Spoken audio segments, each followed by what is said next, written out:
सो अगर किसी को भी चाहिए तो बता देना, राइट। ओके, सो चार्ज के बारे में बेसिक डिस्कशन हो चुका था कि चार्ज क्या होता है, दो टाइप के चार्ज जो होते हैं, positive negative. Okay, like charges क्या करेंगे एक दूसरे को, लाइक चार्जेस क्या करेंगे, रिपेल रिपेल करेंगे, अनलाइक चार्जेस अट्रैक्ट। ओके, और एक पॉजिटिव है दूसरा न्यूट्रल है, तब क्या होगा, अट्रैक्ट। एक पॉजिटिव है दूसरा न्यूट्रल है, तब क्या होगा, एक पॉजिटिव और दूसरा न्यूट्रल, अट्रैक्ट होगा। एक नेगेटिव और दूसरा न्यूट्रल है, तब क्या होगा, एक नेगेटिव और दूसरा न्यूट्रल, तभी भी अट्रैक्ट होगा। ओके, सो अट्रैक्शन के लिए बेटा याद रखना, अट्रैक्शन के लिए ऑप्शंस है क्या क्या, पॉजिटिव नेगेटिव अट्रैक्ट करेंगे, पॉजिटिव और न्यूट्रल अट्रैक्ट करेंगे, नेगेटिव और न्यूट्रल अट्रैक्ट करेंगे। ओके, ये बेसिक चीज है। इसका सिंपल एग्जांपल बेटा हम लोगों ने देखा था कि अगर प्लास्टिक की स्केल को ड्रायर से रब करोगे, फिर पेपर्स को करोगे, तो पेपर अपने आप अट्रैक्ट होते हैं। सो पेपर तो न्यूट्रल था, फिर भी वो अट्रैक्ट हो गया। सो अट्रैक्शन न्यूट्रल ऑब्जेक्ट्स के साथ भी हो सकता है। रिपल्शन के लिए क्या होना जरूरी है, अगर मैं बोल रहा हूँ कि रिपल्शन हो रहा है तो पक्का दोनों चार्जेस या तो पॉजिटिव होने चाहिए, दोनों चार्जेस या तो नेगेटिव होनी चाहिए, तभी रिपल्शन पॉसिबल है। ओके, ये शायद डिस्कस किया था हमने लास्ट क्लास, ये डिस्कस कर लिया था। ओके, नहीं किया था, किया था नहीं किया था, नहीं किया। No sir. Okay okay okay. So बेटा इसलिए एक स्टेटमेंट है, ये सब बताने का एक रीजन था, स्टेटमेंट था एक, repulsion is surest test for presence of charge. अगर कोई ऑब्जेक्ट पे चार्ज है या नहीं है, अगर कोई ऑब्जेक्ट में चार्ज है या नहीं है, वो फाइंड आउट करने के लिए क्या हमारे पास टूल है, तो अगर कोई ऑब्जेक्ट के पास चार्ज है या नहीं है वो हम लोग फाइंड आउट कर सकते हैं बाय रिपल्शन, क्योंकि अट्रैक्ट तो बेटा वो न्यूट्रल को भी कर लेता है, राइट। तो अट्रैक्शन होने पे ऐसा पता कंफर्म नहीं बोल सकता हूँ कि ऑब्जेक्ट के पास चार्ज है या नहीं है, because neutral can also attract any positive और नेगेटिव चार्ज। सो अगर रिपल्शन हो रहा है तो मैं शॉर्ट बोल सकता हूँ कि दोनों ऑब्जेक्ट के पास चार्ज है। समझ में आ गया ये statement? Yes sir. Okay okay, चलो। सो अब नेक्स्ट हेडिंग डाल दो, properties of charge. Properties of charge बहुत सिंपल है, फटाफट देखेंगे। Okay, properties of charge heading डाल दो। पहली प्रॉपर्टी लिखेंगे conservation of charge, conservation of charge. So conservation of charge क्या होता है, जैसे तुम लोगों ने कंजर्वेशन तो बहुत बार सुना ही होगा, 10th में आ गए हो, राइट। कंजर्वेशन ऑफ एनर्जी सुना होगा, उसमें क्या था, energy never be destroyed nor created. So similarly charge can never be destroyed nor created, never be created nor destroyed. Okay, charge can never be created nor destroyed. Okay, the amount of charge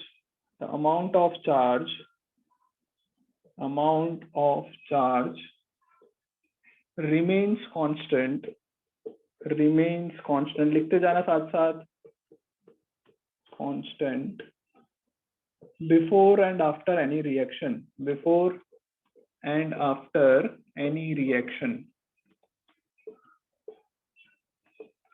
okay. So जो भी amount of charge है वो constant रहेगा, कोई भी reaction से पहले या बाद में, क्योंकि चार्ज को मैं क्रिएट नहीं कर सकता, चार्ज को हम डिस्ट्रॉय नहीं कर सकते, तो जितना चार्ज है उतना ही रहेगा। समझ में आ गया होगा, ज्यादा कुछ बोलने की जरूरत नहीं है, राइट। कोई डाउट किसी को इसमें? ओके, लिख लो जल्दी से। Sir can you please site an example? Example कोई भी, जैसे कि मान लो लेट्स से कोई केमिकल रिएक्शन ले लेते हैं कि Na और Cl, Na प्लस और Cl माइनस मिलके क्या बना लेते हैं, NaCl बना लेते हैं।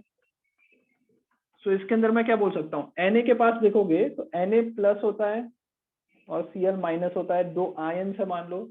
ओके, सो पॉजिटिव यहाँ पे लिखा है, इसका मतलब क्या है, Na के पास कितना पॉजिटिव, Na का एटॉमिक नंबर 11 होता है, राइट। सो इसके पास 11 इलेक्ट्रॉन होंगे, सॉरी 10 इलेक्ट्रॉन होंगे और 11 प्रोटॉन होंगे, तभी वो पॉजिटिव बना होगा। Cl नेगेटिव है तो उसके पास 18 इलेक्ट्रॉन होंगे और 17 प्रोटॉन होंगे, कोई डाउट इसमें आस्था? No, sir. ओके, सो अब ये Na और Cl मिलके NaCl बनाते हैं, या फिर अपोजिट ज्यादा बेटर रहता है कि NaCl दो पार्ट में डिवाइड होता है, Na plus and Cl minus, right? So तुम बोलोगे कि Na plus and Cl minus में NaCl डिवाइड हुआ तो फिर चार्ज बना ना, चार्ज क्रिएट हुआ, ऐसा बोल सकते हैं। बट एक्चुअल में ऐसा नहीं हो रहा है, जितना चार्ज इधर है उतना ही चार्ज इधर भी है, बिकॉज इधर भी आप Na के पास देखोगे तो 11 प्रोटॉन है, इसके पास 17 प्रोटॉन है। इलेक्ट्रॉन की बात करें तो इनिशियली जब Na अकेला था तो इसके पास 11 इलेक्ट्रॉन थे, इसके पास 17 इलेक्ट्रॉन थे। ओके, जब वो अलग हो गए, NaCl दो पार्ट में डिवाइड हो गए, तो क्या हुआ, Na ने अपना एक इलेक्ट्रॉन Cl को दे दिया। बट इसका मतलब ऐसा नहीं है कि यहाँ पे चार्ज क्रिएट हो रहा है। ओके, चार्ज उतने ही है, जस्ट वो एक ऑब्जेक्ट, एक एटम से दूसरे एटम में चला गया, ये डिफरेंस है। ओके, सो कभी भी चार्ज क्रिएट नहीं होगा, कभी भी डिस्ट्रॉय नहीं होगा, सिर्फ उसका ट्रांसफर हो सकता है एक ऑब्जेक्ट, एक एटम से दूसरे एटम पे। ओके, हटा दूं, ये पॉइंट लिख लिया सबने पूरा? Yes, sir. Okay, No, sir, sir. Wait, sir, wait. Okay okay okay, जल्दी लिख लो। ओके, सो फर्स्ट जो था that is conservation of charge. Okay, second लिखते हैं, कंजर्वेशन ऑफ चार्ज के बाद सेकंड प्रॉपर्टी हो गया बेटा, जिसका बाकी था? Yes. Okay, so second property लिखना है, charge is a scalar quantity. Charge is a scalar quantity. Scalar मतलब पता है ना, डिस्कस किया होगा शायद हमने। Yes, sir. Yes, sir. Okay, जिसकी कोई डायरेक्शन नहीं होती, मैग्नीट्यूड ही होगी, डायरेक्शन नहीं होगी। So charge is a scalar quantity and it can be added algebraically. What does this mean? It can be added algebraically का मतलब क्या है? So इसका मतलब ये है कि लेट से मेरे पास 10 कूलम चार्ज है, मेरे पास 10 कूलम चार्ज है, किसी और ऑब्जेक्ट ने मेरे को और 2 कूलम चार्ज दिया, कोई और ऑब्जेक्ट ने मेरे को और 2 कूलम चार्ज दिया, तो मेरे पास अब टोटल चार्ज कितना हो जाएगा? 12 कूलम हो जाएगा। मेरे पास मान लो 10 कूलम चार्ज है, किसी ने मेरे को चार्ज दे रहा है बट -2 कूलम चार्ज दे रहा है, नेगेटिव अमाउंट का चार्ज दे रहा है, तो अब मेरे पास टोटल चार्ज कितना हो जाएगा? 8 कूलम। सिंपल एल्जेब्रा सुना हुआ है ना? सो एल्जेब्रा में जैसे प्लस माइनस करते हैं, वैसे चार्जेस को भी मैं प्लस माइनस कर सकता हूँ, वेरी सिंपल। कोई डाउट? अच्छा, क्या No, इसका sir. मतलब ऐसा है कि, अच्छा इसका मतलब ये है, लेट से चार्ज की जगह पे मैं कोई क्वांटिटी चेंज कर लेता हूँ। लेट से मैं फोर्स की बात करता हूँ, कोई ऑब्जेक्ट है उसमें मैं 10 न्यूटन फोर्स दे रहा हूँ, कोई ऑब्जेक्ट पे मैं 10 न्यूटन फोर्स लगा रहा हूँ, किसी और ने और 2 न्यूटन फोर्स लगाया, तो क्या टोटल फोर्स 12 न्यूटन हो जाएगा? No, क्या ये sir. सही है? क्यों नहीं होगा? Because direction. डायरेक्शन इंपॉर्टेंट चलो है, वेक्टर right? क्वांटिटी है। यस, अगर मैं फोर्स की बात करूं तो ऐसा नहीं होगा कि मैं कोई ऑब्जेक्ट पे 10 न्यूटन फोर्स लगा रहा हूं, दूसरे ने जो ये 2 न्यूटन फोर्स दिया, हो सकता है वो ऐसा भी दिया हो, तो आंसर सबट्रैक्ट हो जाएगा, नेगेटिव हो जाएगा। हो सकता है कि ये 2 न्यूटन फोर्स ऐसा दिया हो, तब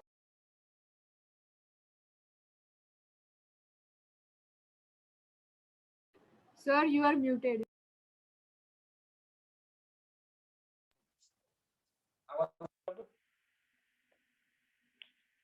हेलो। हाँ sir, Yes. Yes, sir. Okay okay, so अगर मैं 2 न्यूटन फोर्स ऐसे डाउनवर्ड लगाऊंगा और 10 न्यूटन इस तरफ लगाऊंगा, तो अब मैं इसका एडिशन भी नहीं कर सकता।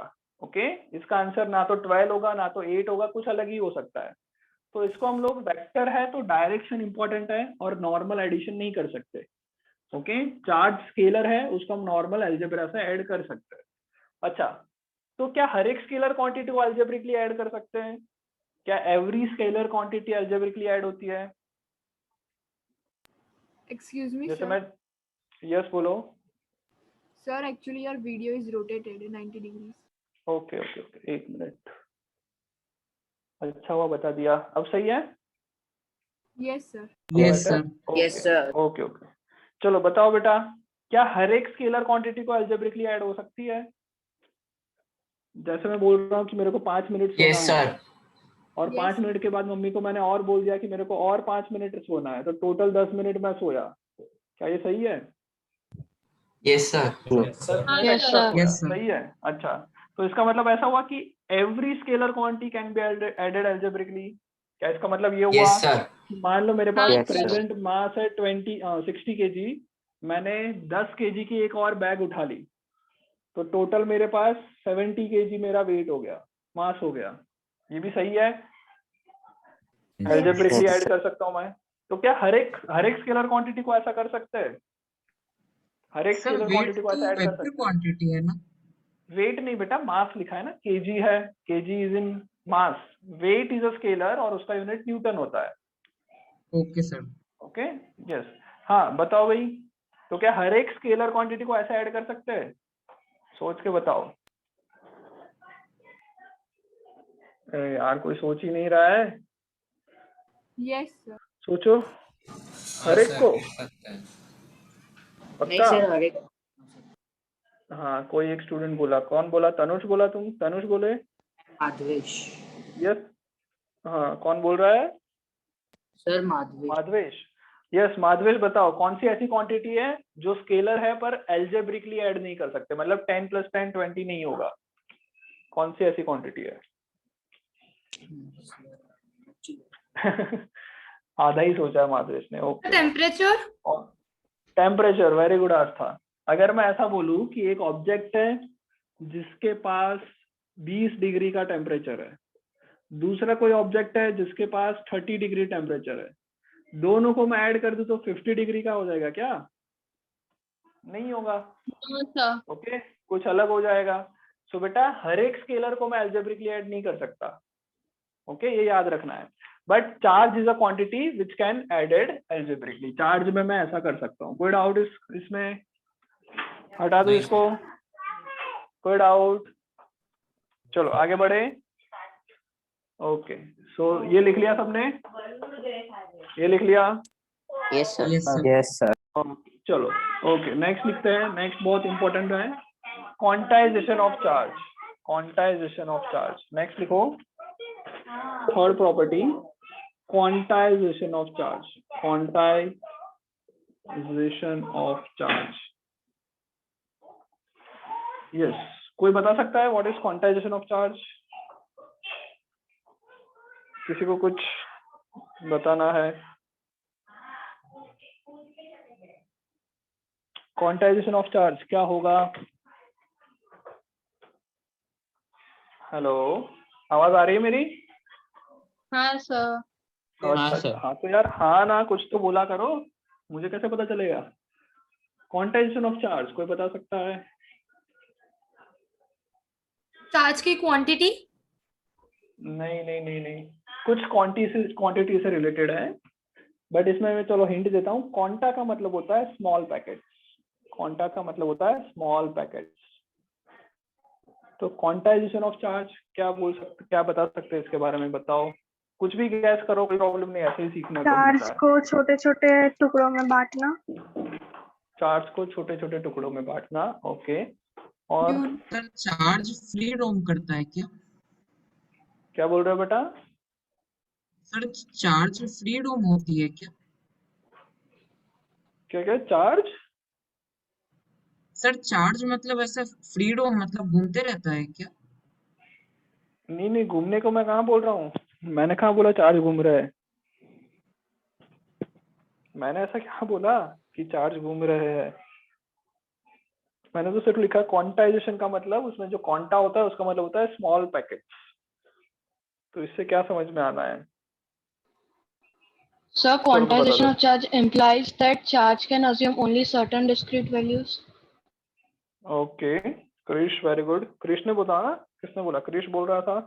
हाँ मैम, हाँ सर। ओके, अच्छा गूगल कर लिया? नहीं सर। तो इसका मतलब हिंदी में समझा? मेरे को इंग्लिश नहीं आती इतनी, हिंदी में बताना। अरे क्रिश कहाँ चला गया? वीडियो ऑफ कर दिया क्रिश ने तो। हाँ भाई क्रिश, गायब हो गया क्रिश तो। चलो देख लो, देख लो क्वांटाइजेशन का मतलब क्या होता है। एक सिंपल एग्जांपल से समझाता हूँ। लेट्स से दो चीज तुम्हें ग्रोसरी शॉपिंग करने जाना है और मम्मी ने बोला 2 चीज लेके आना है। ओके, एक चीज बोली है कि राइस लेके आनी है घर के लिए। ओके, और दूसरी चीज मान लो बोला है कि पार्ले जी लेके आना है। ओके, ये 2 चीज लेके आना है। मम्मी ने नहीं बोला कितना लेके आओ, तुम्हें जो मर्जी करे लेके आओ। ओके, तो राइस को जब तुम लेने जाओगे तो ये लूज पैकेट में मिलती है। अगर तुम जाके बोलोगे भैया 100 ग्राम राइस दे दो तो वो भी दे देगा। तुम बोलोगे नहीं 500 ग्राम दे दो, वो भी दे देगा। तुम बोलोगे 10 केजी दे दो तो भी दे देगा। ओके, कोई डाउट इसमें? ओके, ये लूज पैकेट में मिल रहा है। No, sir. बट जो पार्ले जी No, sir. बिस्किट है, पार्ले जी बिस्किट है, उसका मान लो सबसे छोटा पैकेट आ रहा है, मान लो उसमें 6 बिस्किट आ रहे हैं। ओके, अब तुम चाहते हो कि मेरे को 6 से पेट नहीं भरने वाला है, 10 से पेट भर जाएगा। तो क्या मैं ऐसा बोलूंगा 10 मेरे को 10 पार्ले जी बिस्किट दो? क्या मैं जाके ऐसा बोलूंगा? ऐसा लूज दे सकता है वो? नहीं No, सर। देने sir. वाला है। ओके, वो बोलेगा कि भूख ज्यादा लगी तो एक और पैकेट ले लो, और पैकेट ले लोगे तो टोटल कितने हो जाएंगे? 12. 12 हो गए। 10 खा के 2 कुत्तों को खिलाने पड़ेंगे। आ रहा है समझ में? उससे ज्यादा चाहिए तो क्या होगा? 18 मिलेंगे। उससे ज्यादा चाहिए कितने मिलेंगे? 24 मिलेंगे। मतलब हमेशा पार्ले जी दुनिया में कहीं पे भी लेने जाओगे हमेशा 6 के मल्टीपल में मिलेंगे, राइट? ऑलवेज ये 6 के मल्टीपल में ही अवेलेबल है, उसके बिना अवेलेबल ही नहीं है, right? So in same way इस चीज को हम क्वांटाइजेशन कहते हैं। इन सेम वे जो ये चार्ज है हमारा, ये एक छोटे से पैकेट में मिल रहा है, और उस पैकेट का नाम क्या है? चार्ज भी एक छोटे से पैकेट में मिलता है। उस छोटे से पैकेट का नाम बताओ जल्दी से। सबको पता है बेटा, पढ़ा हुआ है ये। Nucleus. न्यूक्लियस नहीं, थोड़ा क्लोज थे। Electron. Electrons, right? हमको इलेक्ट्रॉन्स एंड प्रोटॉन्स में चार्ज मिलते हैं, राइट? सो एक इलेक्ट्रॉन के पास जितना चार्ज है उससे ज्यादा अगर चाहिए तो मैं दूसरा इलेक्ट्रॉन लेके आऊंगा, उससे ज्यादा चाहिए तो तीसरा लाना पड़ेगा, उससे ज्यादा चाहिए चौथा इलेक्ट्रॉन लेके आऊं। क्या मैं ऐसा बोल सकता हूँ कि एक इलेक्ट्रॉन ले लिया उसके बाद आधा इलेक्ट्रॉन और ऐड करूंगा? सो ऐसा आधा करना पॉसिबल नहीं। इलेक्ट्रॉन सबसे छोटा पार्टिकल है, उसको हाफ नहीं कर सकता, राइट? सो क्वांटाइजेशन का डेफिनेशन जो है, प्रॉपर्टी का जो मतलब है वो मैं लिख रहा हूँ, ध्यान से देखो। Okay, every charge in the universe, every charge in the universe, every charge in the universe, every charge in the universe is always an integral multiple of, is always an integral multiple of charge present on one electron or one proton। दुनिया में कोई भी charge होगा वो electron या proton के पास जितना charge होता है, कितना चार्ज होता है? तो कोई भी इलेक्ट्रॉन या प्रोटॉन के पास 1.6 × 10⁻⁹ कूलम्ब इतना चार्ज होता है। तो दुनिया में जो भी चार्ज होगा वो इस नंबर से मल्टीप्लाई करेगा, और वो नंबर होगा कोई इंटीजर। कभी मैं इधर 2.5 मल्टीप्लाई नहीं कर सकता, हमेशा मेरे को 1 2 3 4 ऐसे होल नंबर ही मल्टीप्लाई करने पड़ेंगे, इंटीजर ही मल्टीप्लाई करना पड़ेगा, राइट? सो एनी चार्ज, कोई भी चार्ज जो है that will be equal to integer multiply by this number. समझ में आ रहा है ये? यस कोई डाउट किसी को? Okay, No, sir. जो तो भी ये चार्ज 10 मिलेगा वो बोलो। 10⁻⁹ क्या रिप्रेजेंट करता है? अरे ये नंबर है बेटा 10⁻⁹। Very good question. पता है तुम्हें 10⁻⁻⁹ तो पता ही होगा ना। जैसे मैं लिखने वाला हूँ 10⁻³ क्या होगा ये? 0.001, हाँ या ना? Yes sir. Yes sir. अगर मैं लिख रहा हूँ 1.9 × 10⁻³ तो क्या लिखेंगे? 0.0019 हो जाएगा। तो सर इसका मतलब अगर बहुत मैं- कम चार्ज होता है, राइट? यस, अगर मैं -4 लिखूंगा तो क्या हो जाएगा? एक और जीरो ऐड हो जाएगा पॉइंट के बाद। -5 लिखूंगा, एक और जीरो ऐड हो गया, पॉइंट इधर खिसक के आएगा। अगर मैं इधर 19 लिखूंगा, 1.6 कर देते हैं, इधर मैं 19 लिखूंगा तो 18 टाइम्स 0 होगा और फिर लास्ट में 16 लिखा होगा।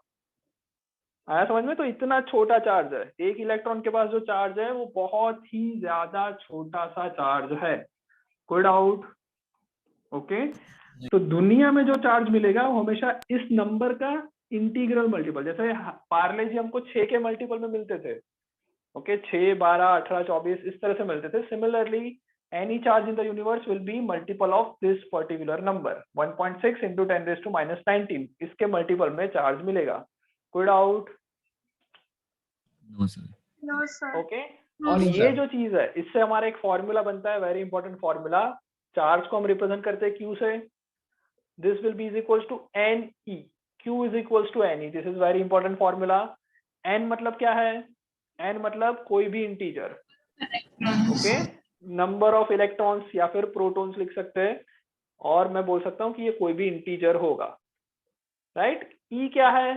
सो ई की वैल्यू है 1.6 10⁻⁻19। Okay this is E. Q मतलब any charge in the universe. लिख लो जल्दी से, ये बहुत इंपॉर्टेंट है, ये फटाफट लिख लो। सबको आ रहा है समझ में? ओके सर इंटीग्रल मल्टीपल आप एक बार फिर से समझा सकते हैं? Yes integral multiple. बेटा इंटीग्रल मल्टीपल ये जो वर्ड लिखा है that means multiplied by integer. Okay ये जो प्रोसेस हो रही है ना, दिस मल्टीप्लाई बाय इंटीजर, इस चीज को हम लोग वर्ड्स में इंटीग्रल मल्टीपल लिखेंगे। आया समझ में? जैसे हाइडन सॉरी जो पार्ले जी हमने खाया वो हमेशा 6 के मल्टीपल में मिलता है, 6 multiply by any integer, right. Parle G हमेशा इसमें मिलेगा 6 multiply by integer. Similarly charge some this multiply by some integer इसमें मिलेगा। आया समझ में? Okay yes sir. ओके चलो लिख लो जल्दी से। लिख लिया सबने? तनुष को तो नींद आ Yes, गई sir. पूरी। सर मुझे एक क्या हुआ? डाउट है और हाँ हाँ पूछो पूछो। सर इलेक्ट्रॉन की चार्ज -1.6 इंटू 10⁻⁻⁹ Yes. -19 कूलम भी है ना? -19 तो सर होती है। यहाँ yes. पर इंटीजर -1 होगा क्या? नहीं बेटा देखो, हम लोग जो हमारा फॉर्मूला है Q is equals to N E, इसके अंदर ना ये ई को एज अ नंबर ट्रीट करेंगे, चाहे वो पॉजिटिव हो नेगेटिव हो वो मैटर नहीं करेगा। ई को हम एज अ नंबर यूज करेंगे, जैसे कि ई का वैल्यू है 1.6 10⁻⁻19, right. This will be okay treated sir. As a positive. अब देखो अगर मैंने ऐसा बोला कि मैं कहीं से 100 इलेक्ट्रॉन लेके आ गया, तो बताओ कितना चार्ज लाया मैं अगर कहीं से 100 इलेक्ट्रॉन लेके आ जाऊंगा तो मेरे पास कितना चार्ज हुआ? तो तुम क्या करोगे? 100 मल्टीप्लाई बाय दिस नंबर, और उतना नेगेटिव चार्ज होगा बिकॉज मैं इलेक्ट्रॉन लेके आ रहा हूं, तो मेरे पास चार्ज होगा okay minus of this total number. Okay अगर मैं ऐसा बोलूं कि मैं 100 प्रोटॉन कहीं से उठा के लाया, तो मेरे पास चार्ज कितना होगा? 100 multiply by this number, but वो पॉजिटिव में आएगा। ओके तो वो हम लोग इलेक्ट्रॉन ले रहे हैं या प्रोटॉन ले रहे हैं उसके हिसाब से प्लस और माइनस लगाएंगे। अगर इधर प्लस माइनस लगाना चालू कर देंगे ना तो बहुत कंफ्यूजन होगा। सो इसको एज ए नंबर ट्रीट करो। उसके बाद क्वेश्चन में देखो कि क्वेश्चन में इलेक्ट्रॉन लेके चल रहे हैं या प्रोटॉन लेके चल रहे हैं, और उसके हिसाब से प्लस और माइनस साइन लगाओ। आ गया समझ में? Yes sir. Yes. Okay yes sir. ये प्रॉपर्टी समझ में आ गई, हटा दो। लिख लिया सबने पूरा बोर्ड पे? अलग से रिजुल क्या बोल रही हो? तो मैं ये बोल रही थी कि इलेक्ट्रॉन्स और प्रोटॉन्स के लिए लाइक अलग चार्ज रहता है। लाइक आपने जैसे बोर्ड पे लिखा है इलेक्ट्रॉन्स के लिए 1.6 into 10⁻⁻19. So is it the same for protons also? Yes same है। इलेक्ट्रॉन एंड प्रोटॉन दोनों के पास जो अमाउंट ऑफ चार्ज है वो सेम है। This number is same, but electron के पास हम नेगेटिव बोलते हैं, प्रोटॉन के पास पॉजिटिव बोलते हैं, बट अमाउंट इतनी ही रहेगी। एक इलेक्ट्रॉन के पास भी इतना ही चार्ज है, एक प्रोटॉन के पास भी इतना ही चार्ज है। Okay Okay, sir. ये शायद लिखाया था मैंने क्लास में, जहाँ पे इलेक्ट्रॉन लिखा उसके ऊपर sir. प्रोटॉन का भी लिखा था लास्ट क्लास, हाँ, राइट। sir. दोनों लिखे Yes, हुए ना, sir. एक बार चेक कर लो। ओके लिखा हुआ है। हाँ, ओके हटा दो Yes, इसको, हटा दो इस चीज को। कोई डाउट नहीं? हाँ सर। चलो ओके सो बेटा ये हो गई। चौथी प्रॉपर्टी भी एक होती है, बट ज्यादा उस पर डिस्कशन नहीं करेंगे। चौथी प्रॉपर्टी ये है कि मास, जिसके पास मास है वही चार्ज कैरी कर सकता है। फोर्थ प्रॉपर्टी क्या है? जिसके पास मास है वही चार्ज कैरी कर सकता है। विदाउट मास चार्ज एग्जिस्ट नहीं करेगा। Okay without mass there is no charge. Okay तो लिखना है तो लिख सकते हो, वरना जनरली इसको स्किप करते हैं हम लोग। लिखना है तो लिख लो। An object must have mass to have charge. An object must have mass to have charge. Ishita बोलो। Yes sir. Sir I have a doubt. Yes yes बोलो। सर आपने अभी कहा कि जो चार्ज है जो मास है उसके पास ही चार्ज होगा, तो sir electrons Yes. Don't have any mass, means it's negligible. Mass होता है, हाँ नेग्लिजिबल मास है बट मास होता है। Okay, electron has mass around 10⁻³ something I guess. Okay, this much kg of mass कुछ होता है इलेक्ट्रॉन के पास, राइट। सो बहुत कम मास है बट मास है उसके पास, तो जिसके पास मास होगा उसी के पास चार्ज होगा। ओके चलो, Okay, तो आगे बढ़ते हैं। Finding Next, like that हाँ। those objects that have greater mass will have greater charge in them. नहीं ऐसा जरूरी नहीं है। जैसे ये बेचारी पेन का मास तो बहुत अच्छा है पर बेचारी के पास चार्ज नहीं है, बिकॉज इसके पास जितने इलेक्ट्रॉन है उतने प्रोटॉन है, तो टोटल चार्ज 0 हो गया। अगर इस पेन से मैं इलेक्ट्रॉन निकाल लूं, थोड़े बहुत इलेक्ट्रॉन निकाल लूं, तो इसके पास पॉजिटिव चार्ज आ जाएगा। ओके, सो ऐसा कुछ नहीं है कि जिसका मास ज्यादा उसका चार्ज ज्यादा, ऐसा नहीं है। ओके चलो नेक्स्ट लिखते हैं फर्स्ट न्यूमेरिकल। टाइम कितना बाकी है एक बार बता दो। 7 मिनट है। Okay, first numerical. Yes, how many, ये बहुत इंपॉर्टेंट न्यूमेरिकल है बेटा, बोर्ड में भी एक बहुत बार पूछा जाता है। हाउ मैनी इलेक्ट्रॉन्स, और एक एज अ रिजल्ट ही याद रखना है इस चीज को। Okay, how many electrons are required to make 1 coulomb charge. How many electrons are required to make 1 coulomb charge. 1 coulomb charge बनाने के लिए हमें कितने इलेक्ट्रॉन चाहिए?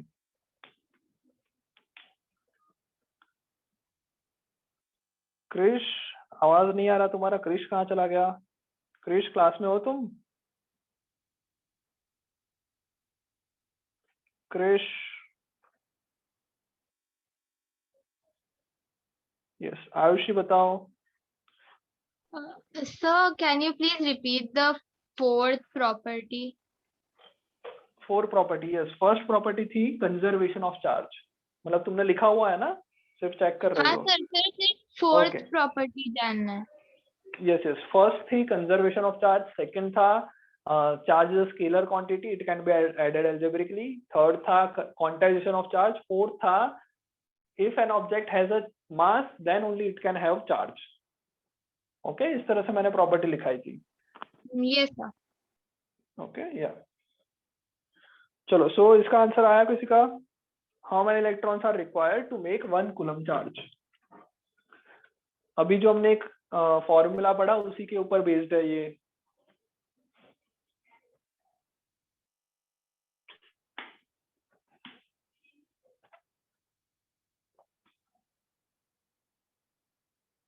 शुभम, समझ में आ रहा है? Yes, sir. So 1/1.6 into 10⁻⁻19. उसको सॉल्व करो उसको, उस चीज को सॉल्व करो, नंबर को। अंजने क्या नाम था? अंजने तुम्हारा नाम क्या था? हाँ सर, आंजने। आंजने, वीडियो ऑन कर लो आंजने। पलाश अग्रवाल, समझ में आ रहा है? Yes sir. ओके, मिहिका आ रहा है समझ में? ओके, हमसिनी समझ में आ रहा है? Yes sir. Okay, Kush Panchal? Yes sir. Kush Panchal, okay चलो कर लो भाई, आंसर बताओ जल्दी जल्दी। बहुत सिंपल क्वेश्चन था। How many electrons are required to make 1 coulomb charge. 1 coulomb charge बनाने के लिए कितने इलेक्ट्रॉन चाहिए?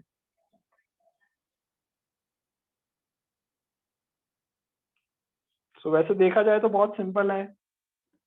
एक इलेक्ट्रॉन के पास चार्ज होता है 1.6 10⁻⁻19। So it will be इसको मैं 0.625 into 10⁻⁻90. अभी भी गलत कैलकुलेशन गलत है, बाकी सब सही है। ये जो नंबर है ये 1 का है, इसको मैं कुछ मल्टीप्लाई करूंगा किसी नंबर से ताकि फाइनल आंसर कितना मिले? 1 कूलम मिले। ओके, ये बेसिक हमारा हो गया फॉर्मूला। या फिर इसको अगर नहीं समझना है लॉजिकली तो फॉर्मूला के थ्रू समझो। फॉर्मूला क्या था? Charge is equals to n into E. ये फॉर्मूला थोड़ी देर पहले हमने लिखा है। Any charge q will be equals to number of electrons और प्रोटॉन्स मल्टीप्लाई बाय ई। कितना चार्ज हमको चाहिए? 1 कूलम। सो q की जगह पे मैं क्या लिखूंगा? 1। Is equals to n number of electrons हमें फाइंड आउट करना है। E कितना होता है 1.6 10⁻⁹ सो n को फाइंड आउट करने के लिए इसको उस तरफ ले जाएंगे। So n will be is equals to 1/1.6 10⁻⁹ Sir, ये पूरी चीज 0.10 जो into -18 into 16 okay answer. Yes yes yes सही है। इस तरह से कुछ हो जाएगा 10⁻⁹ को ऊपर ले जाएंगे तो +19 हो जाएगा। ओके और यहाँ पे बचेगा 1/1.6 तो 1/1.6 को मैं क्या लिख सकता हूँ 16/10 10 चला गया Yes. ऊपर तो 10/16 10⁻⁹ 10/16 2 से कट करोगे 5/8 10⁻⁹ 5/8 करोगे आंसर आएगा 0.625 करके दिखाओ या चलेगा।